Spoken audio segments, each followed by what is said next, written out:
Няма значение, пак ще си тръгне. Това може ли втори път да се използва? Не, то се качва изгаря. в 2-3 метра изгаря. 2-3 хиляди метра? Сега ще виж.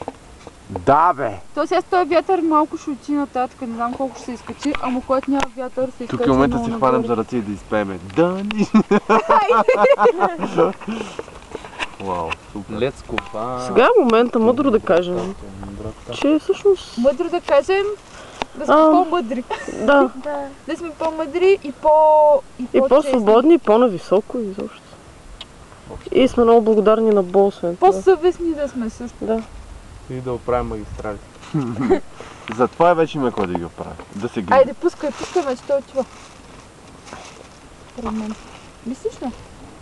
Не знам с този вятър. Я пусни. Аз го държа едва. Пусни. Как ще... Кой ме направи тимба? Супер! Кога ти направи някакъв пожар? Не. То само нагоре, то няма другаде къде да отида сега. И сега тук, който мога да пее като ФСБ, високо, високо, високо. Който не мога да пее. Гледай как се дига, бе! Браво! Разни магии ни носиш тук. Точно. Да. Супер. Ама това сега дига се много високо, така ли? Сега въобще митрата си мислят, че са извънземни. Кога че завият някакви сирени тук. Се чудиме на къде. Разбрахте ли всъщност защо какво виждат хората от време на време? Едни странни жълти светлини. Да, ако китайците си мислят някакво мега голямо и си го пускат хората. Че 100% не ще кажа, гледай. Искаш ли ти кажа къде отива по български мерни единици? Къде? Майк си угаси. Може да се дигна мега. Да, много е. Не, то се качва горе вече като стои в другата сфера и изгаря там и това е. Няма. Нищо Ще бъде пада. огромна шумна експлозия, защото нещо много. Нищо не пада, нищо такова. То просто се изгаря, разбираш? Ама и външното. Всичко. Ще слагам газова на тир!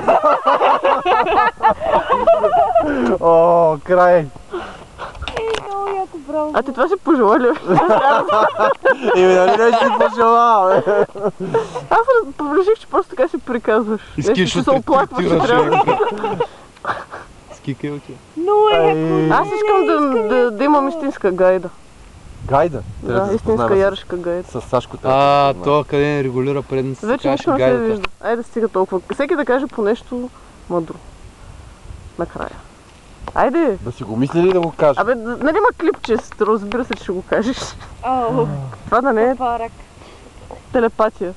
Аз си пожелавам да вярваме повече и да сме поне малко колкото японците, чувствителни и да радващи се на живота.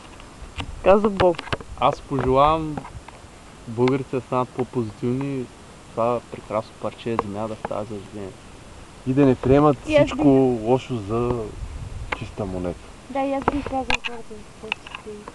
Пък аз си пожелавам хората да правят това, дето наистина искат и никога да не правят нищо, което не искат да правят и да не бъдат карани нищо на сила. Ето го пак. Пак ще чезне.